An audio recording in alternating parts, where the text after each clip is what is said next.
Okay, before we dive in, just take a breath with me. Wherever you are right now, just notice the space you're in. What's the light like? What can you hear? How do you feel just sitting there? We always think our moods are all about our thoughts or what's happening in our lives, but what if there's this huge invisible force we're not even paying attention to? I mean, what if a huge part of how you feel day in and day out is being shaped by the room you're in right now? Quietly, constantly, without you even noticing. Seriously. The idea that your space is sending these little signals to your brain that affect your mood, your stress levels, everything. Let's dig into this because honestly, getting this connection is a total game changer. So, let's talk about your environment's secret influence. And just to be clear right up front, this isn't about having a perfect magazine-worthy home. It has nothing to do with aesthetics. It's all about psychological safety. It's not about how your space looks. It's about how it feels to your nervous system, that gut-level reaction. We're talking about creating a place where you can actually let your guard down, a place that tells your body, hey, you're safe here. You can rest. All right, so let's get into the science of safety. I mean, how does this even work? Well, it turns out your brain is anything but neutral. It's like this little radar system, constantly scanning your environment for signals. And what it finds has a massive impact on how you feel. And this isn't just some vague idea, by the way.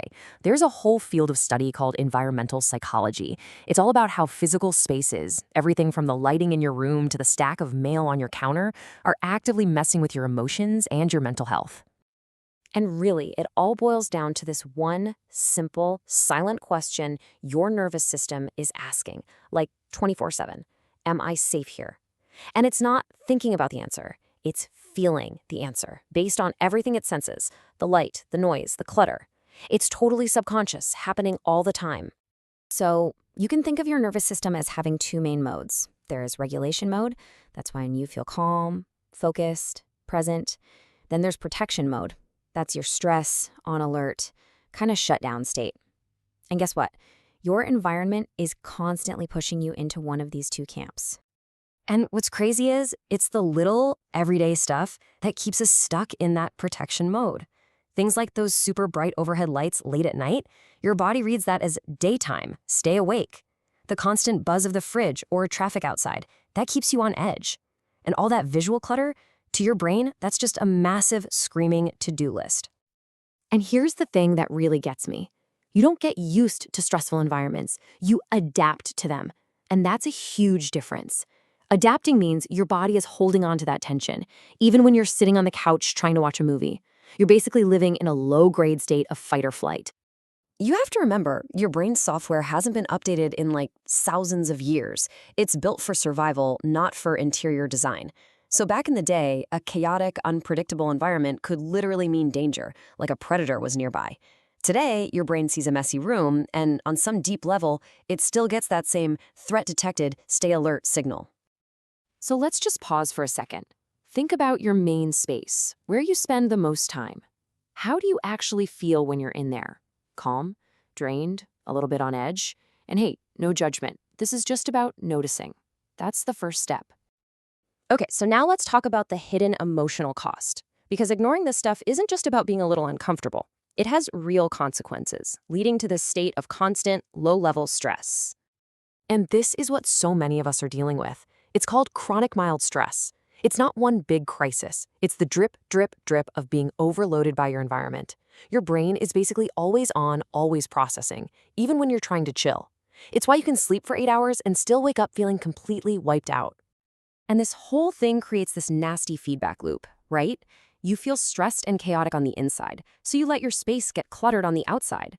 But then seeing all that outer clutter just reinforces the feeling that you're stressed and chaotic. It's a vicious cycle, and it can be really hard to step out of it. On top of that, a neglected space can quietly reinforce some really tough beliefs like, I'm so behind, or I just can't get it together. Your brain is basically looking for proof that your feelings are valid. So if you feel chaotic and your space looks chaotic, your brain goes, see, I was right. It's a powerful and often negative message we send to ourselves. So here's another thing to think about. Does your space support the version of you that you're trying to become? Or is it kind of holding you back, keeping you in that old survival mode pattern? Again, this isn't about making you feel bad. It's just about seeing the connection. That's all. All right, enough of the doom and gloom because here comes the good part, the really empowering part. You have so much more control over this than you think. Let's talk about how to create your own sensory calm, and believe me, it is way simpler than it sounds. And no, you do not need a full makeover. You don't need a bunch of money or a ton of time. Your nervous system is listening for small, consistent cues. Tiny little changes can send a massive signal of safety to your brain and completely change how you feel. So here are 5 really practical ways to create that emotional safety. We're going to talk about reducing visual noise, softening the light, creating what's called a regulation anchor, designing for how you want to feel, and using something called gentle habit pairing. All super doable. But honestly, this right here is maybe the most important shift of all. Instead of asking, how should my room look? I want you to start asking, how do I want to feel in this space? Do you want to feel calm, focused, safe, inspired? Let that feeling be your North Star, because your home's job is to take care of you, not to look good for other people. So, as we start to wrap this up, let's talk about creating a space that breathes. What we're really talking about is creating an environment that lets you and your nervous system finally take a full breath.